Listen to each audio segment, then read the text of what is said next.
They said the house at the edge of town had never heard the sound of children's laughter, that Mildred Crowley, stern and sharp-eyed, had lived there alone since the fire that took her sister's farm 15 years ago.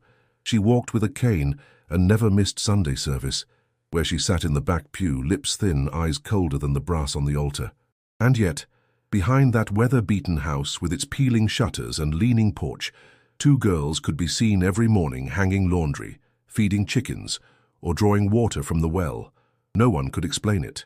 Mildred had no husband, no kin, and had sworn more than once that she'd never borne a child. When asked directly, she'd say, "Don't be foolish," and continue on her way, dress swishing like a whip through the dirt. But Clara and June Bellamy lived there, plain as daylight. Clara, tall for 17, wore her brown hair in a braid down her back, shoulders squared like a woman twice her age. June, 3 years younger, was all elbows and fire with a spark in her eye that unsettled polite company. They called her Ma. Anyone who'd passed close enough to the Crowley property heard it, soft, loving, and she answered too, not with affection perhaps, but with something harder to name, a sense of duty maybe, possession, fierce protection. Before we dig deeper into the secret past of the Bellamy sisters, don't forget to subscribe for more true stories that history tried to hide.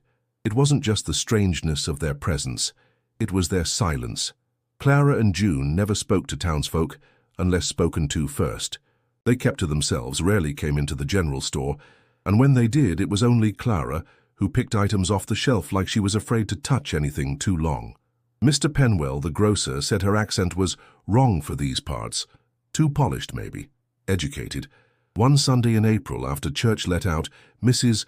Dobbins told anyone who'd listen that she'd seen the younger one, June, lurking near the edge of the cemetery. "Just standing there," she said, voice low and eager, looking at the Bellamy family stones like they were calling her. The name Bellamy stirred something in the older folks. It wasn't spoken much anymore, not since the fire in '99, but nobody said anything outright, not yet. Mildred claimed the girls had come from St. Louis. Or was it Hannibal? Her stories changed depending on who asked, and eventually people stopped asking, maybe out of respect, maybe out of fear, because there was something else, something not quite right. The way June always glanced behind her before entering a room. How Clara's eyes flicked toward the horizon, as if watching for someone who might come riding in from nowhere. And the house, well, folks said it had never looked quite lived in, not even when Mildred's parents were alive. It sat like a forgotten monument, shutters hanging loose, yard overgrown save the parts the girls tended.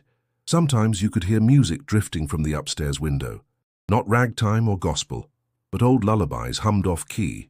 The sheriff, Amos Pike, passed by the Crowley house twice a week on his rounds. Said it was routine, but he lingered at the fence, watching. He never went in. No one did. Only once did Clara speak in public, at the church potluck in early May. A bee had landed on June's shoulder, and the younger girl had gone rigid. Clara stepped forward, calm as water, and brushed it away with the gentlest hand. "It's only a bee," she said softly. The women nearby stopped talking. That voice, refined, careful, didn't belong to backwater Missouri. Afterward, the whispering grew louder. People started calling the girls ghost children. Some said they were spirits Mildred conjured to replace what she'd lost. Others claimed they were orphans she'd taken in out of guilt. But no one could say what guilt exactly, and Mildred never corrected them. In fact, when Mrs. Evers asked her directly, "Who are those girls to you, Miss Crowley?" Mildred just stared, long and cold, and replied, "I don't have any children." Then she closed the door. Mildred Crowley had always been a woman of sharp boundaries. She lived alone in the same two-story house her father had built with his own hands before the Civil War, and she maintained its structure with military precision. Every shutter was straight, every step swept, every window washed with vinegar and salt, a ritual she claimed kept the heat out and the truth in.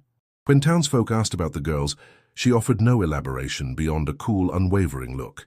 "They needed shelter," she once said, "and I had room." But people remembered who she had been before.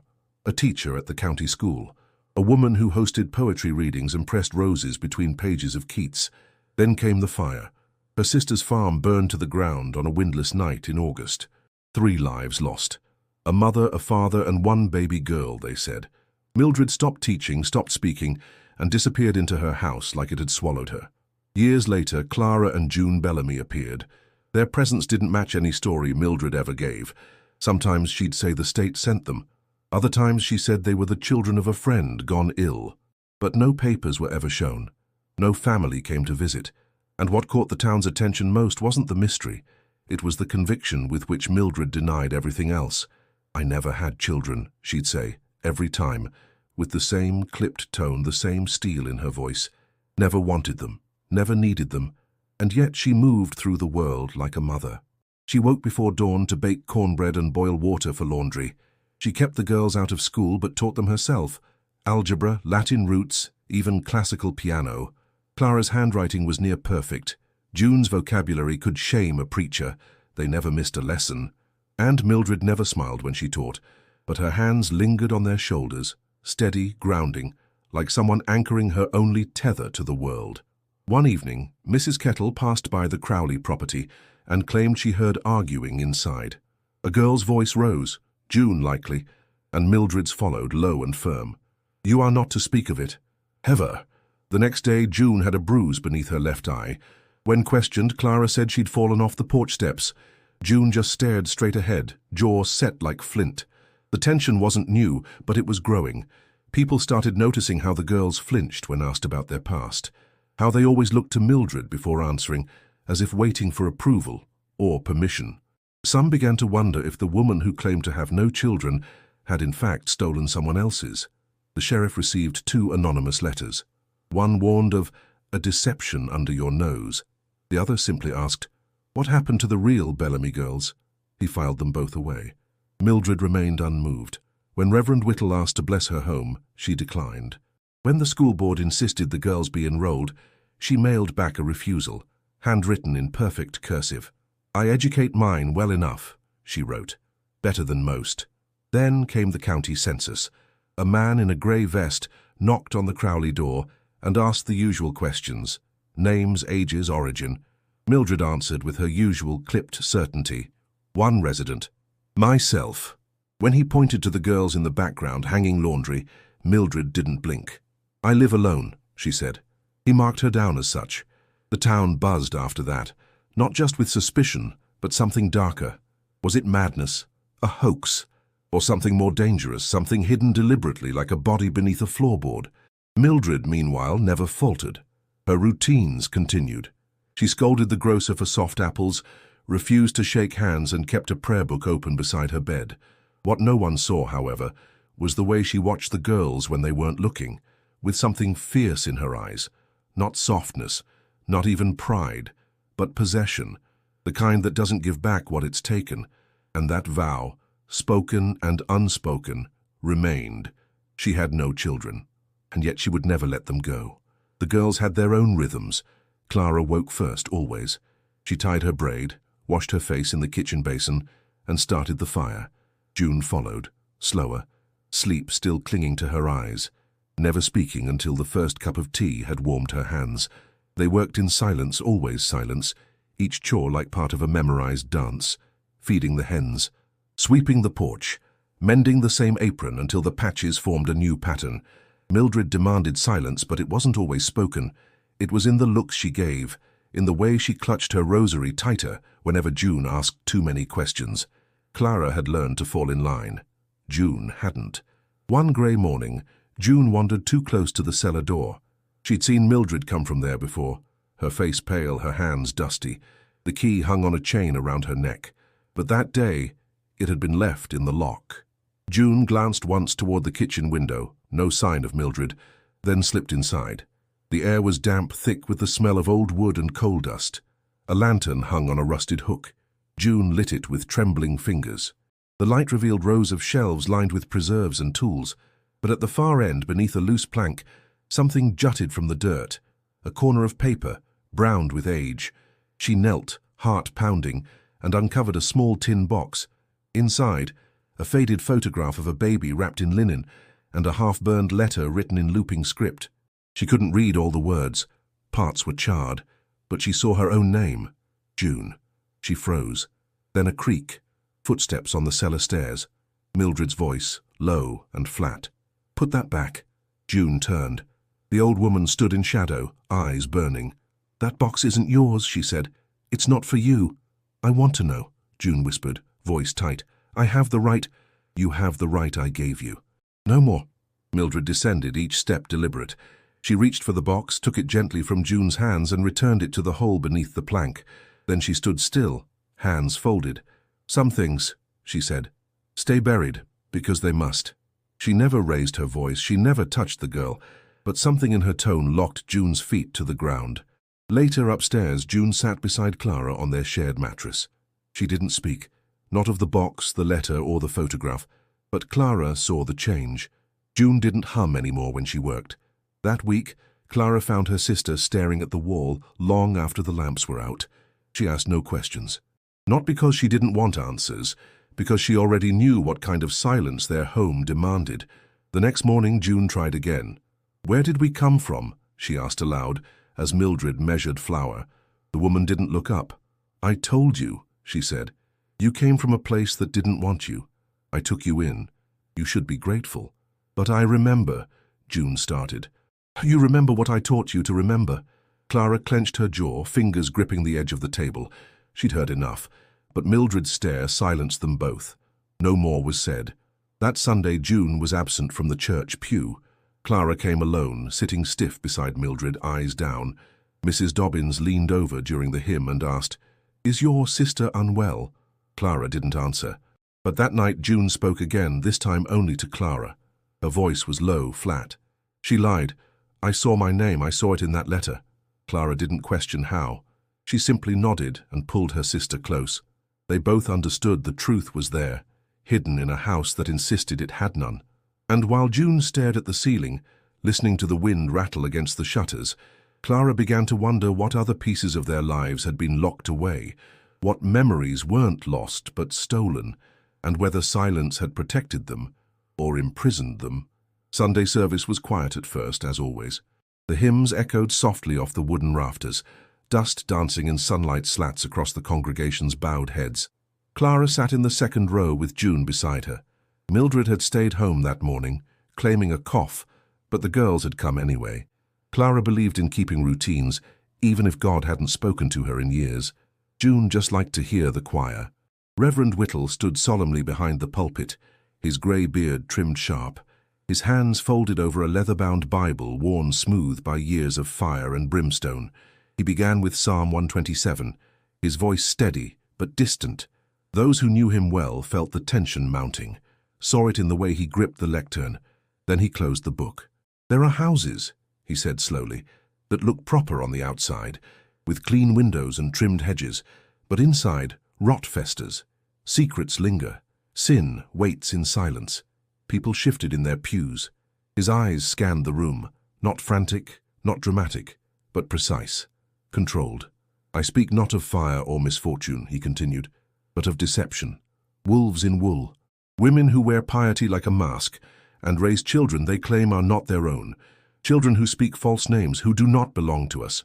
A low murmur stirred near the back. June's spine went rigid. Clara didn't move.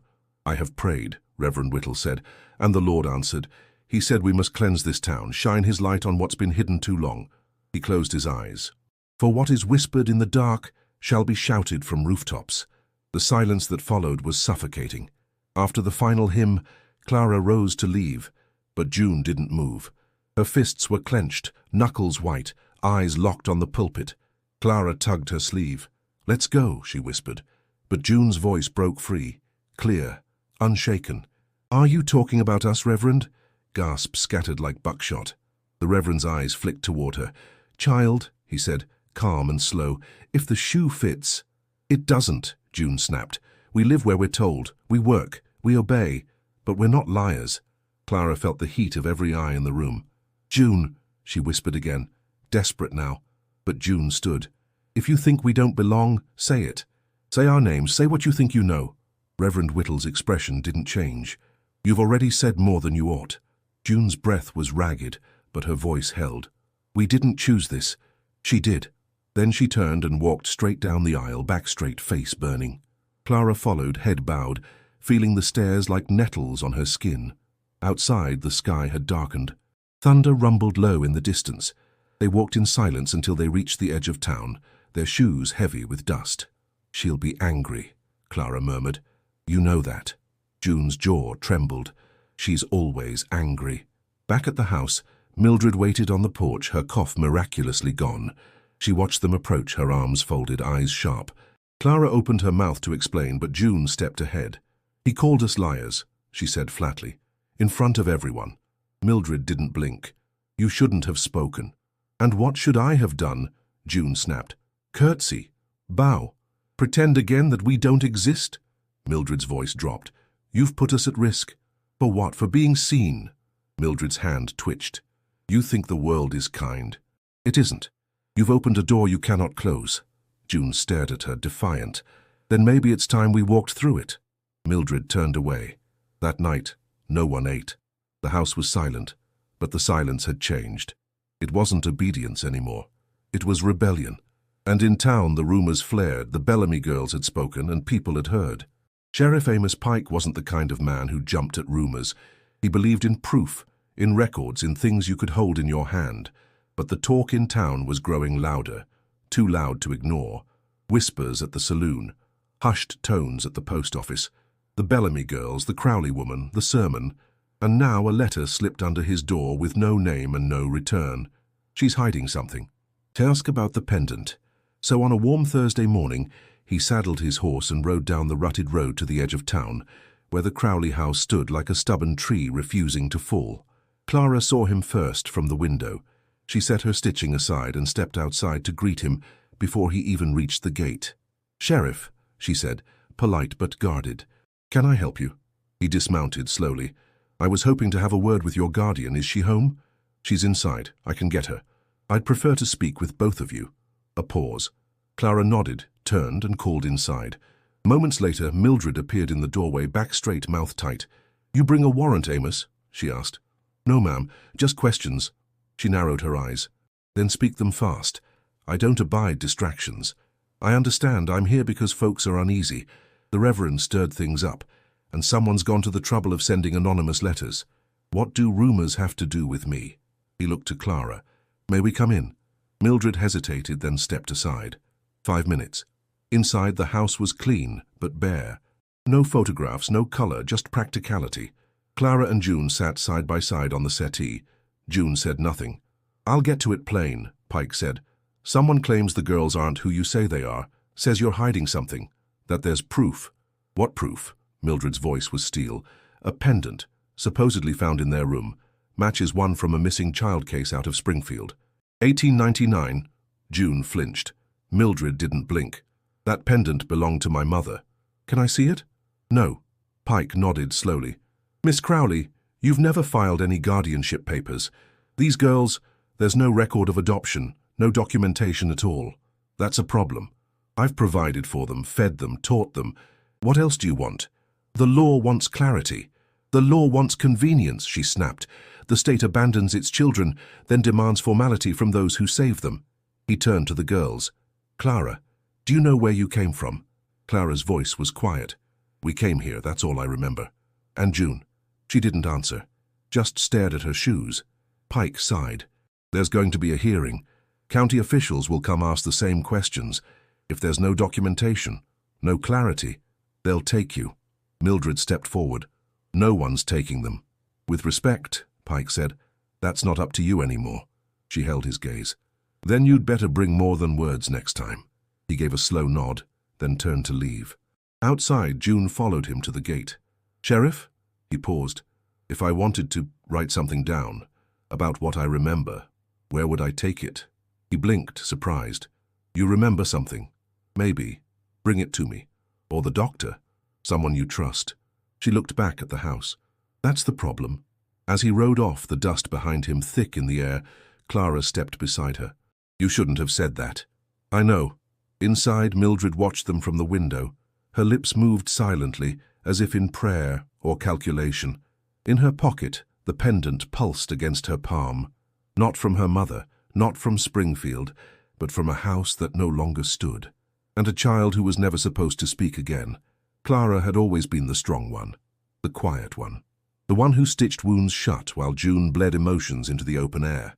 But since the sheriff's visit, something in her had started to come loose. Not in her posture or words. Those remained composed. The unraveling happened beneath the surface, where no one could see it but her. It began with the smell of burning wood. She was hanging sheets in the yard when it hit her, sharp, acrid, not the usual scent from Mildred's stove. It stopped her mid-motion. Her eyes drifted to the woods beyond the fence. For a second the world tilted. Her hand gripped the laundry line like a lifeline. That night the dream returned. She stood barefoot in a dark hallway. Smoke curled from the floorboards. A door at the end of the hall glowed orange. Someone was calling her name, no, screaming it. Then silence. Then a woman's voice, frantic. "Take her, Clara. Run!" She woke with a gasp, drenched in sweat. June stirred beside her. "Bad dream?" she whispered. Clara didn't answer, but the next morning she found her old notebook. It had once been filled with arithmetic problems and penmanship drills. Now she began writing what came to her in fragments. Red curtains, a silver comb, the sound of someone playing a piano just slightly out of tune, and always, always that voice. Run. She didn't show the pages to June. Not yet. June already carried too much, and Mildred, she knew, could never see them. Over the following days, the flashes came more frequently. The sun would catch a glint of metal, and Clara would see a doorknob turning. The clang of the dinner bell triggered a memory of footsteps pounding down a staircase. She started tracing her fingers along the wallpaper at night, searching for a pattern she couldn't name. One afternoon, while scrubbing the kitchen floor, she paused. There had been a green rug, not in this house, in another, and a pair of small shoes by the fireplace. Hers or June's? She stood up too quickly, the room spinning. Mildred turned from the stove. "You're pale," she said. "Sit down." "I'm fine." "You look like death." "I said I'm fine." Mildred narrowed her eyes. "Have you been talking to the sheriff again?" "No." "Or the doctor?" "No." "Good." Clara forced herself to smile. "I'm just tired." Later she sat in the barn loft, knees pulled to her chest. The notebook rested beside her. She read the list again, now several pages long, a clock that chimed every hour, a porch swing that creaked in the wind, the smell of lavender on someone's dress. Memories, maybe, or dreams disguised as memories. She couldn't be sure. But the final entry chilled her. It was just one line. "She said you died in the fire." Clara didn't remember writing it. That evening, June watched her carefully. "You've been different," she said. "So have you. I keep thinking, what if we're remembering the wrong things?" Clara looked at her. "Or what if we were taught to forget the right ones?" They sat in silence. Then June said, "If you found out the truth, all of it, would you want to go back?" Clara didn't answer right away. "Go back to what?" "Where we came from." Clara's voice was firm. "We never left. Not really. Pieces of us are still there." She didn't say where there was. She didn't have to. June reached over and took her hand. In the shadows of the loft, with the wind whispering through the slats, Clara made a choice. She would write it all down, every memory, every fragment, and when the pages were full, she'd decide what to do next, because the truth was coming, and this time she would meet it face to face. Dr. Emmett Lorne wasn't a man who believed in fate. He believed in symptoms, in patterns, in the dull science of cause and effect. But when June Bellamy fainted in the middle of the Lord's Prayer one Sunday morning, he couldn't shake the feeling that something deeper had begun unraveling. He'd been watching her for some time, not out of suspicion but concern. Her complexion had grown pale, her appetite thin, and there was a hollowness behind her eyes he didn't remember seeing last year. When the Reverend helped carry her out of the church, she was ice-cold and unresponsive. "She didn't eat breakfast," Clara offered quickly. Lorne nodded but said nothing. He'd heard that excuse before. He insisted she be brought to his office, not the Crowley house. Mildred objected, but he overrode her with gentle firmness. "Just to be safe," he said. "Best not to delay." Inside his clinic, the air smelled of iodine and lemon oil. June lay on the cot while Clara sat nearby, watching every move. Lorne examined June's pupils, took her pulse and listened to her breathing. Everything seemed normal, too normal. Then, as he packed away his tools, June stirred. "She lied," she murmured. Lorne paused. "Who lied, dear?" June blinked, eyes unfocused. "She said we had no family." Clara shot him a warning glance. Lorne didn't press. He simply nodded. "You're tired. Rest." Later, while Clara helped June dress, Lorne stepped into his back office and opened an old cabinet. Inside was a file thick with dust and silence. Bellamy, Jonathan and Elaine, Springfield, 1899. He'd kept it locked for years. A house fire, 2 adults dead, 1 infant presumed perished, but the body had never been recovered, just charred wood, scorched toys, a blanket with embroidered initials, J.E.B. He hadn't thought of that case in over a decade, until now. That afternoon he paid a visit to Sheriff Pike. "You remember the Bellamy fire?" The sheriff leaned back in his chair. "Springfield? Barely. Why?" "I want to show you something." Lorne laid 2 items on the desk, a copy of the infant's medical report from 1898, and a recent note he'd taken during June's last exam. Identical heart murmur, same irregular rhythm, a rare condition, hereditary. "You're saying the girl June is that child?" "I'm saying it's possible, unlikely, but possible." Pike studied the papers. That case was closed, because no one looked hard enough. "And Mildred?" Lorne hesitated. "She was a teacher in Springfield. Briefly, left the year of the fire." Pike's face darkened. "So she would have known the family?" "It's more than that. She might have been at the house." They sat in silence. "She's already lied about the girls," Pike muttered. "If she stole them—" "She didn't steal them," Lorne said. "Not in the way you're thinking. But she took them. Somehow." "And the other girl?" Lorne tapped the desk. "If one's the Bellamy child, the other could be a cousin or unrelated." "We need more." That night, as Lorne walked home, he passed the Crowley house. A single lamp glowed in the window. He stopped, staring at it for a long moment, then moved on. Inside, Clara held June's hand. "What did he say?" June asked. "Nothing. Just rest." "Do you think he knows?" Clara hesitated. "I think he suspects." June looked at the ceiling. "What happens if they find out who we are?" Clara squeezed her hand. "We'll find out together."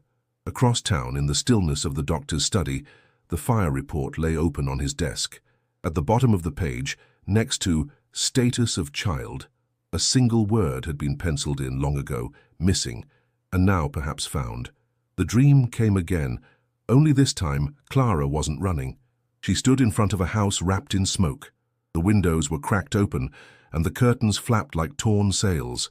Somewhere inside, a voice called her name. Not urgently, not fearfully, just waiting. She woke with her heart pounding and her hands clenched into fists. By mid-morning she had made her decision. "We need to go," she told June, who looked up from a worn book of fairy tales. "Go where?" "To the place from my dreams." June frowned. "What place?" "I think it's real.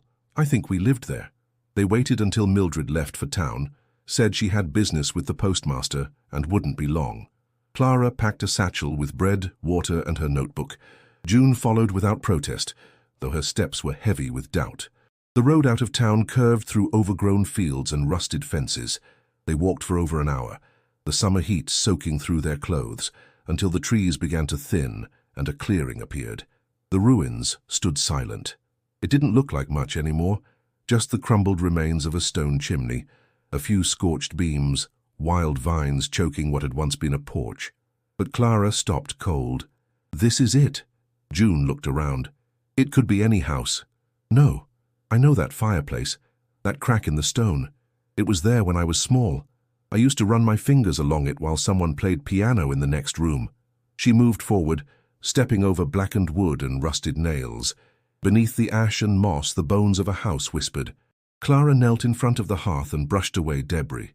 Her fingers struck something cold. A crest carved into the stone, faded but intact, a bell surrounded by ivy. June crouched beside her. "What is it?" "Our name," Clara said. "Bellamy." The same symbol was etched on the back of the pendant Mildred had always kept hidden. June swallowed hard. "So it's true." Clara nodded. "We lived here, before the fire." June touched the hearth gently, her hand trembling. "Then who were they?" Clara didn't answer. Not yet. They explored in silence, moving slowly. A corner of tile, a bent fork, a scorched cradle, its wooden slats warped but intact. "I was a baby," June whispered. "This was my crib, and I was old enough to remember, just not old enough to hold on to it." Clara opened her notebook and scribbled down everything. The crest, the location, the fragments of memory now confirmed by reality. June stood behind her, eyes distant. "Do you think she was there that night?" Clara looked up. "Mildred?" "She must have been." Clara pressed her lips together. She took us, maybe saved us. But she lied about it for years. They sat in the overgrown grass, wind rustling through the ruins like breath. Clara finally said, "She didn't just take us, she erased everything else." June shook her head. "Not everything. Not completely." They stayed until the sun began to dip behind the trees. As they rose to leave, Clara glanced back one last time. The wind shifted, and for just a moment, she swore she heard music. Faint, familiar. A piano, slightly out of tune. They walked home in silence, the weight of truth pressing heavier than any satchel. Mildred was waiting on the porch, her eyes locked onto theirs, and for the first time in years Clara saw something crack behind them. Not anger, fear. They said nothing as they passed her, but Clara's hand slipped into her pocket, wrapping tightly around the pages she'd filled with memory and ash. Something had awakened, and it wasn't going back to sleep. News doesn't travel fast in a town like Cold Spring. It simmers low and slow until it boils over. After the Sunday fainting, the sheriff's visit, and now the sight of Clara and June wandering out past Old Mill Road, people began to talk, not behind closed doors, but openly. The Bellamy name, long buried under ash and silence, began to surface again like a ghost refusing to rest. At the Mercantile, Mrs. Evers told anyone within earshot that she remembered the fire, how it lit up the sky red like Judgment Day. 3 died in that house, she said, or so they said, but I recall there being 4. Down at the feed store, Mr. Henley scratched his chin and muttered, "That girl, the younger one, she's the spittin' image of Elaine Bellamy. Same hair, same chin. I'd bet my best plough on it." The sheriff heard it all, and the more he listened, the more the puzzle twisted.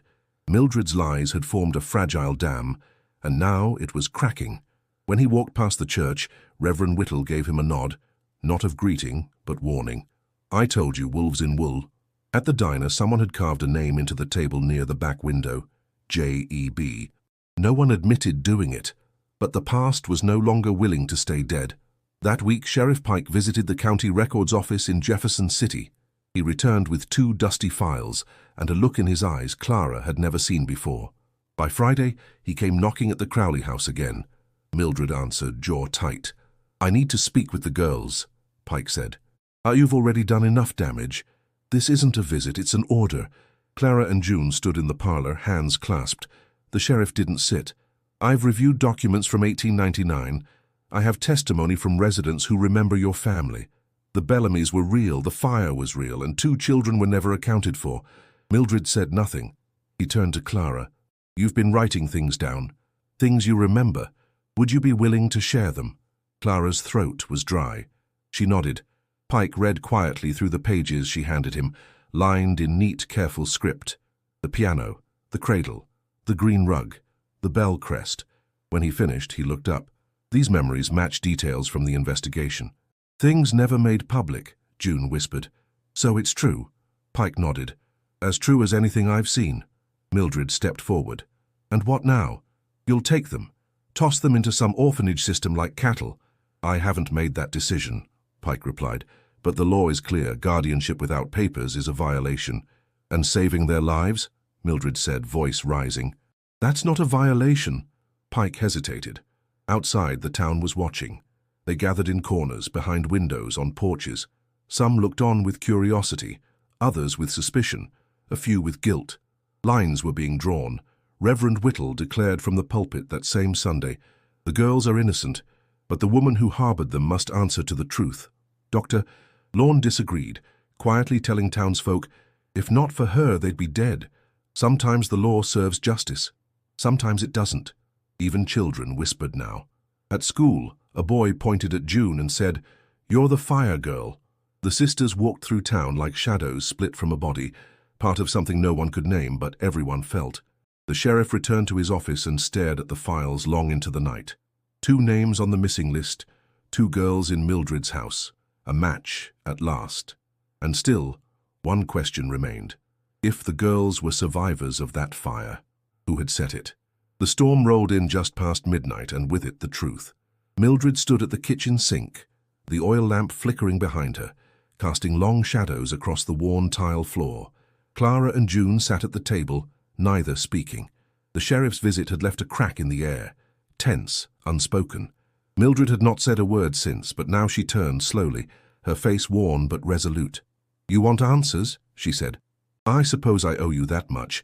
Neither girl moved. Mildred sat down. She folded her hands in front of her like she was about to deliver a sermon. "I didn't steal you," she began. "I found you." She looked at Clara. "You were the one I saw first, in the road, barefoot, holding your sister, both of you covered in soot, barely breathing, not a soul around." June's lips parted, but no sound came.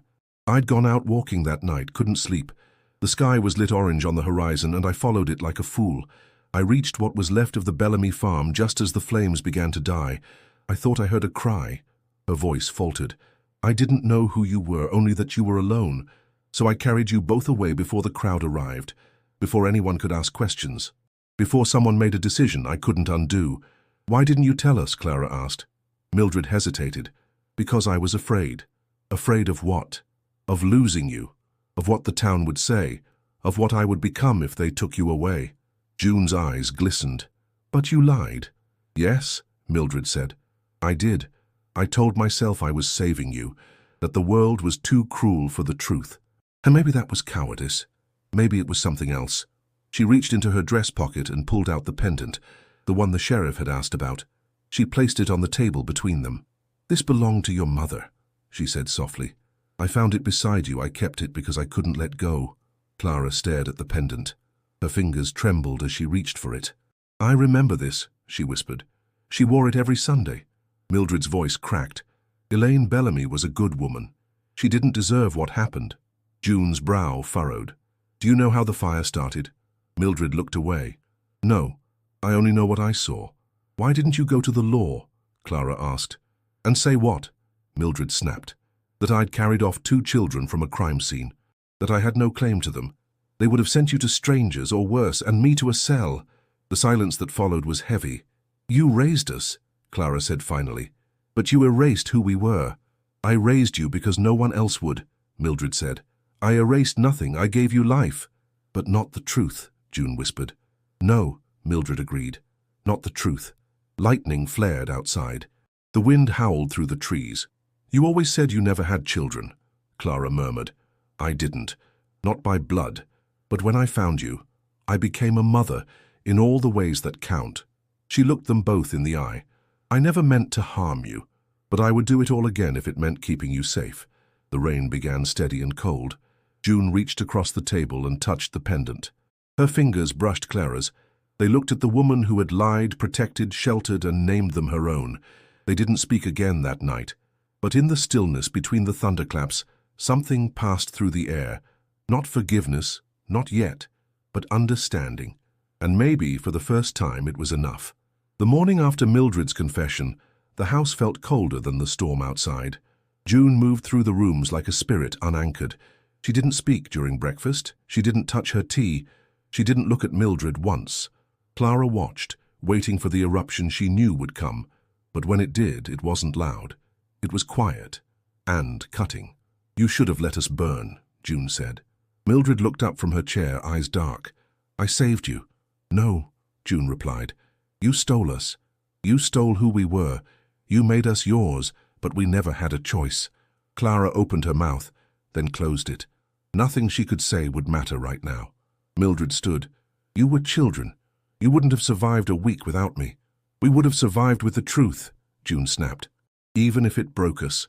Her voice shook, but it was hard as flint. "You had no right." Mildred didn't answer. June turned to Clara. "I need to leave. I need to breathe." "Wait." But she was already grabbing her coat, already halfway to the door. Outside, the wind had calmed, but the sky remained grey, as if the world held its breath. June walked fast, directionless, away from the house, away from the woman who had raised her in love and lies. She didn't notice the wagon until it rolled up beside her, its wheels creaking on gravel. "Well now," a voice drawled, "ain't you a bit far from home, girl?" June stopped. The man on the bench was a stranger, weathered, with crooked teeth and eyes too eager. A traveling peddler, she guessed. One of the ones who passed through town a few times a year, selling buttons and knives and stories no one asked for. "I'm fine," she said, trying to keep walking. "You look like you could use a lift. Heading east, if that suits you." "No, thank you." but he jumped down from the wagon too quickly. "You sure, pretty girl like you, all alone?" June's pulse spiked. "I said no." He stepped closer. "Don't be rude now, I'm offering kindness." "I don't need it." She backed away, eyes scanning for anyone, anything, but the fields were empty. Then his hand shot out. He grabbed her arm. She yanked back, stumbling. "Let go." But he didn't. Before she could scream, he shoved her toward the wagon. Her feet slipped on the damp grass and her knee struck the wheel hard. He grabbed her again, rougher this time, then, "Hey!" A voice firm and commanding. The peddler froze. Sheriff Pike galloped into view, reins tight, eyes burning. "I said, let her go." The man dropped June as if she were fire.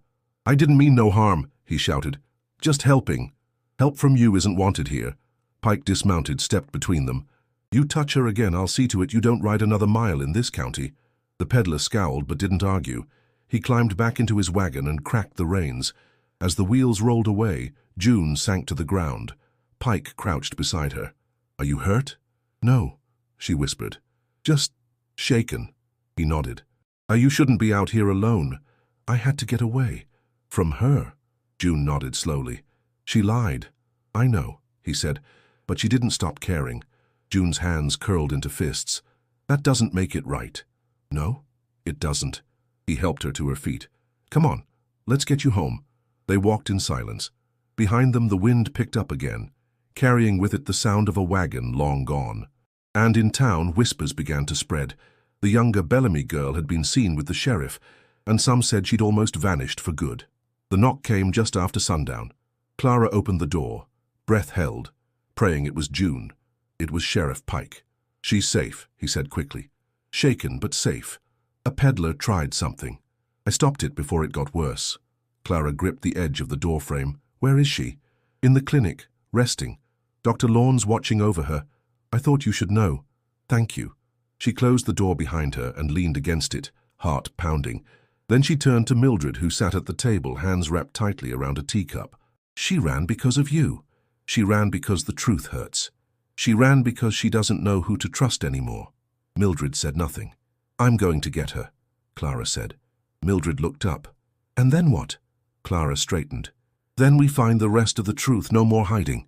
She didn't wait for permission. She packed a satchel, fresh bandages, a flask of tea, the notebook filled with everything they remembered. Then she stepped out into the night. But Clara didn't go straight to the clinic. She stopped by the church. Reverend Whittle answered the door, his expression guarded. "I need help," she said simply. "With what?" "Finding my sister. I thought the sheriff found her." "He did. But I need help bringing her back, not just to a house, to who she is." He paused, studying her. "What do you want from me, girl?" "Your voice, your influence, your carriage." A beat passed. Then he opened the door wider. "Come in." By morning, word had spread. June Bellamy had run, and Clara was leading a group to bring her home. The unlikely crew assembled in front of the church. Reverend Whittle, Sheriff Pike, Dr. Lawn, even Mrs. Evers, who brought blankets and a tin of biscuits. They rode together toward the fairgrounds, where the peddler had last been seen. June wasn't with him now, but Clara's instincts whispered something else. "He'll be back," she said. "He left without what he wanted. Men like that don't forget." Sure enough, by midday the peddler's wagon appeared near the edge of the woods. He was unloading crates, as if nothing had happened. Clara stepped forward before the sheriff could speak. "You tried to take my sister." He looked up, startled, then smiled. "Well, look who's brave today." Clara didn't blink. "I'm not afraid of you."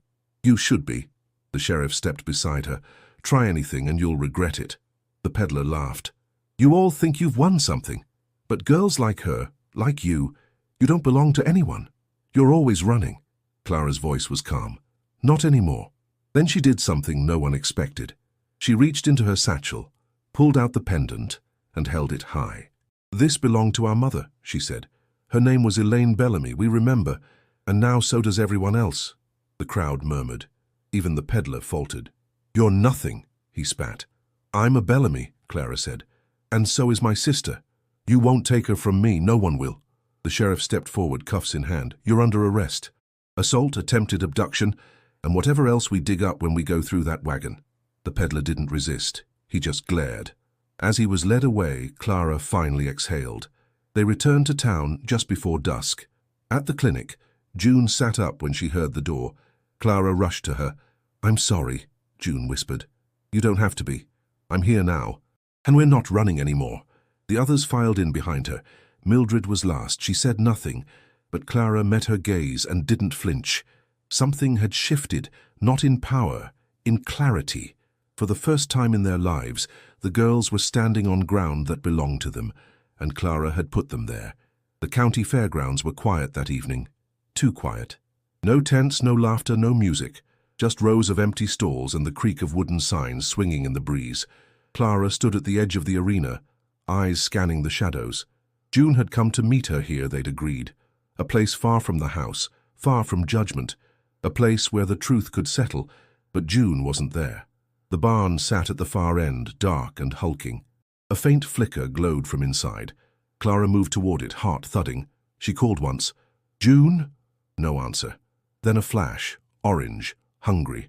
The fire started fast, licking through the dry hay and old beams like it had been waiting. Smoke curled upward, thick and choking. Clara ran without thinking. Inside, the heat pressed in like a wall.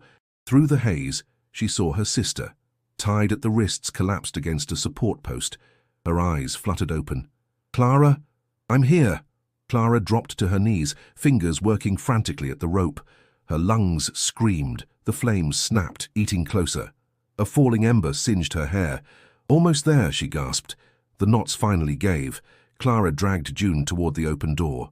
A beam groaned overhead, then crashed. Sparks exploded around them. June stumbled. Clara threw her arm around her waist and pulled with everything she had.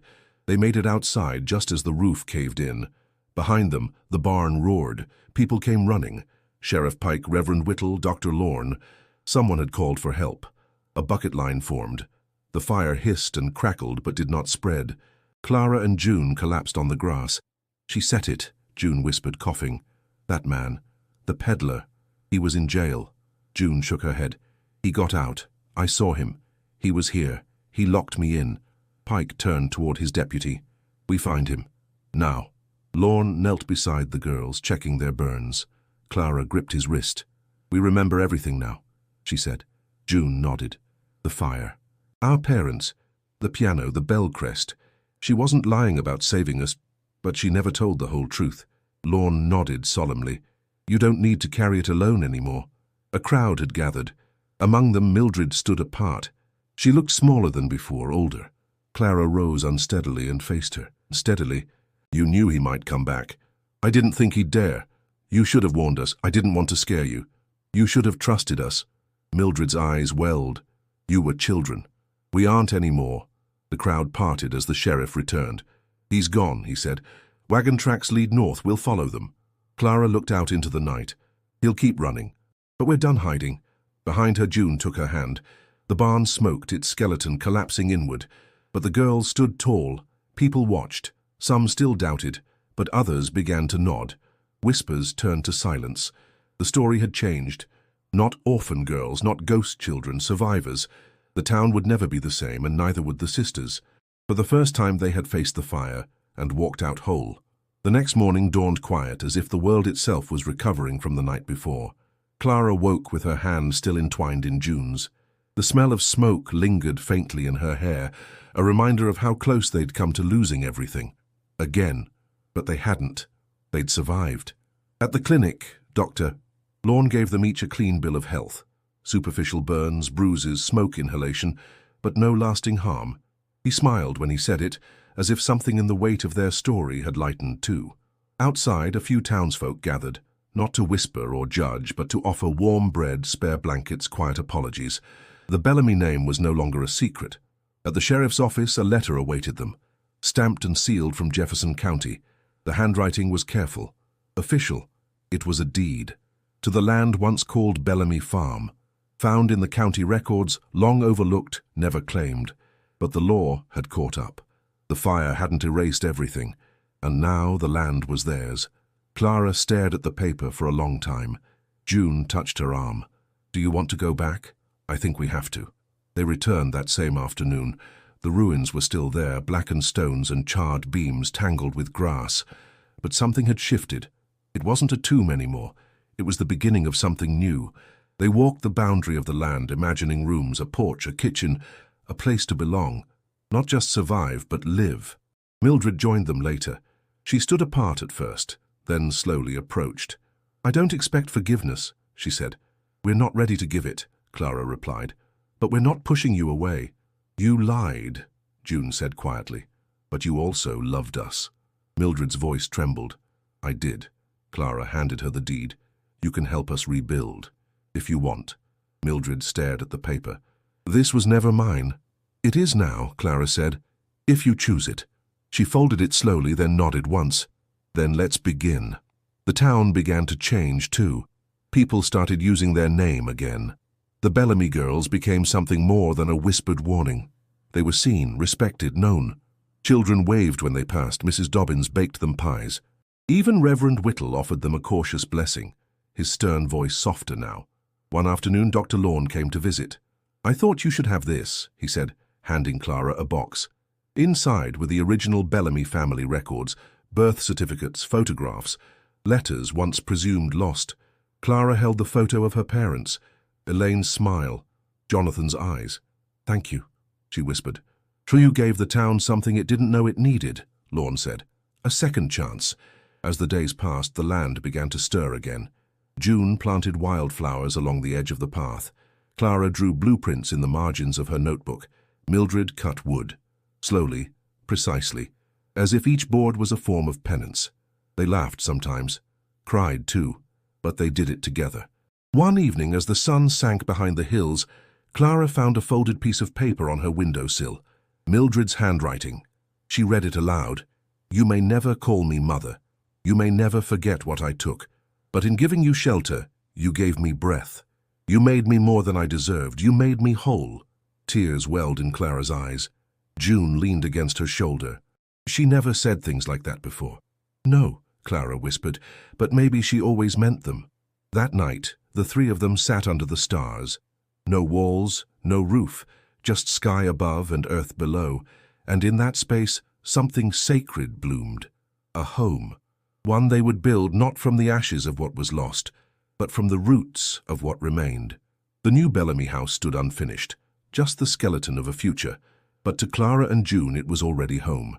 They worked by hand, each plank and nail a piece of memory reassembled. Townsfolk came to help, not out of pity, but pride.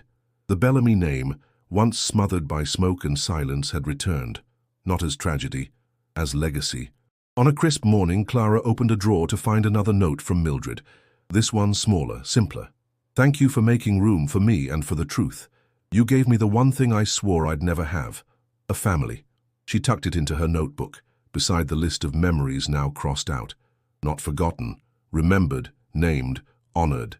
Mildred grew quieter in those final weeks. Her hands, once strong and precise, began to tremble. She moved slower, ate less. But she smiled more. June said she looked like someone who'd finally put down a burden they'd carried too long. She passed one evening in her sleep.